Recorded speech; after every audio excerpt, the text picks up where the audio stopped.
If you'd like to write a terrible novel, here are my best tips on how to do just that. In my decade plus of writing novels, I've learned what it takes to craft a truly bad book. In this video, I'd like to impart my hard-won wisdom to you. With enough perseverance and skill, you can write something truly abysmal, or ruin a book that otherwise could have been good. First, create a perfect character. This might seem backward at first, but trust me, making your protagonist a paragon of human perfection will actually go a long way in making your book terrible. Aim to put distance between your readers and the story by ridding your main character of all flaws and layers. And don't add any distinguishing features or psychological complexity. Everyone knows a two-dimensional character is easier for the reader to connect to, and, more importantly, easier for the writer to write. Keep in mind that you should always seek to cut corners and put in as little effort as possible. Next, choose the worst genre for you. When choosing the genre of your book, make sure it's something you'll find miserable to write. Readers will appreciate the tangible boredom and frustration on every page. Select a genre you don't like, and preferably one you're completely unfamiliar with. Don't read other stories in the genre, don't research genre conventions, and go out of your way to avoid people who like the genre. The best way to gain the respect of your readers is to make it abundantly clear that you're better than them. You would never stoop so low as to appreciate the genre you're writing in. Your story should never show any hint of passion or enthusiasm. The best way to ensure this is to pick a genre that's completely antithetical to who you are and what you enjoy. Third, use nothing but cliches and stereotypes in your story. Readers crave predictability and unoriginality, and they're lying to you if they say anything else. Since originality is a myth, you should give up on artistic integrity entirely and steal anything and everything. Now, this is one area that might require a bit of research, but it can really pay off. Find the most hated and overused cliches, tropes, plot devices, and offensive stereotypes, and include all of them in your story. All of them. If your plot isn't a carbon copy of something that's been done to death in tens of thousands of stories, you're doing something terribly wrong. Alternatively, you can simply rely on copying and pasting elements of stories you already know. Try not to combine different elements. If you do that, you risk making something new.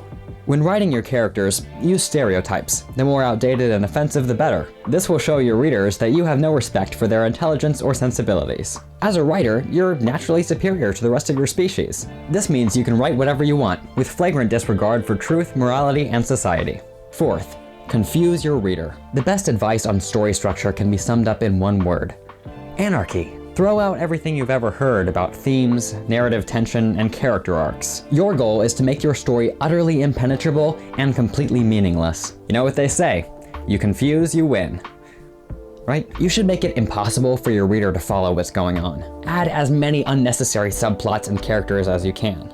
Don't bring anything together at the end. Don't tie storylines together with thematic cohesion. Your main character, for instance, should have no goals or desires. You could even try having no central characters at all and simply tell a series of disconnected, uninteresting events. One thing to be careful of is that confusion can sometimes be used strategically to engage the reader and make them ask interesting questions. This must be avoided at all costs. The questions your readers ask themselves should never be answered. Every part of your story should be devoid of meaning and relevance. Dissatisfaction and total confusion are the feelings you should aim to evoke in your reader throughout the story, particularly at the end.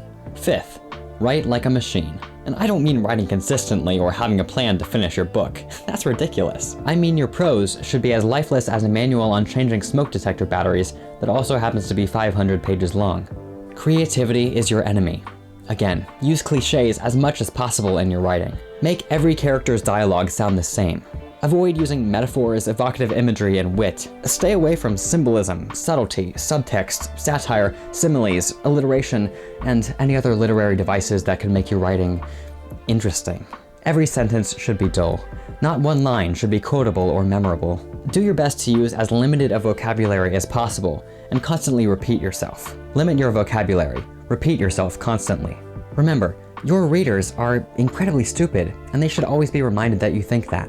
Explain everything over and over again in the least inventive way. Sixth, don't cut anything. Every word that comes from your brilliant mind is perfect. Depriving the world of even a single sentence you wrote would be a moral crime. This is why it's important to never edit yourself, never question yourself, and never listen to criticism from other people. If you've developed a fictional world for your story, Your reader needs to know every single detail of it, down to the most irrelevant minutia. Your book should be as long as it can possibly be. Longer if possible. And another thing, don't bother fixing typos and plot holes. They make your book more authentic, and that's what readers really want. My final tip is the most powerful of all. 7th, never start at all. See, if you never start writing your book at all, there's no chance it'll ever be good. A completed book, however badly written, is always better than a non-existent book. So to become the ultimate terrible writer that you aspire to be, simply never write. Never start this terrible book of yours, and you'll never have to worry about it somehow turning out good. This is the ultimate weapon in a terrible writer's toolkit, and it's surprisingly easy to use. All you have to do is give in to the abundance of distractions around you, and avoid the blank page like the plague. Because writing is scary, and if you actually start writing, especially consistently or in great volume, you might improve.